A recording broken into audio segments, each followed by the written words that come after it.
வணக்கம். இன்னைக்கு ஆஷாட நவராத்திரியின் 7ஆம் நாள் சப்தமி திதி.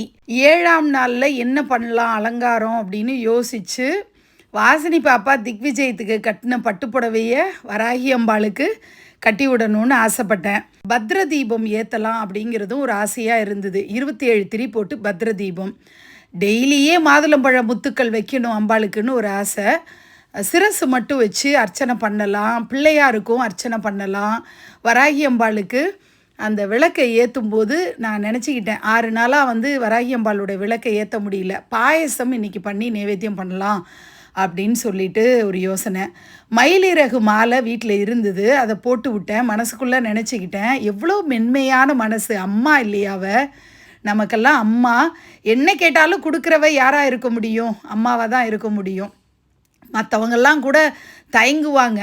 கையில் ஒரு வாய் அள்ளி நம்ம சாப்பிட போகிற நேரத்தில் எனக்கு இது வேணுமான்னு கேட்டால் அப்படியே அந்த கையை திருப்பி குழந்தைக்கு வாயில் ஊட்டி விட்டுருவா இல்லையா? அதுதானே ஒரு தாய்மை.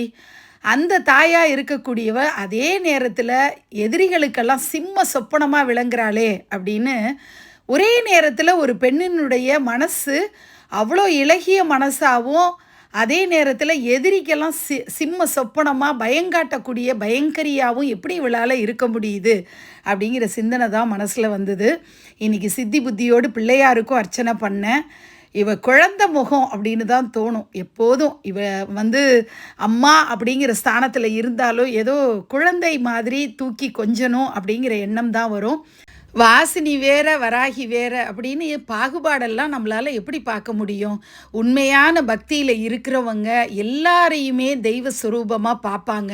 எல்லாருக்குள்ளேயும் இருக்கக்கூடிய பரம்பொருளை மதிக்கக்கூடிய பண்பு நமக்குள்ளே வரும்.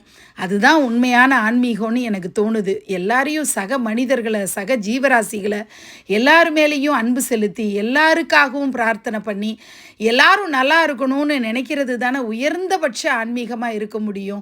பக்தி பூஜைகள் பண்ணுறது இது எல்லாமே அடுத்தபட்சமாக தான் எனக்கு தோணுது.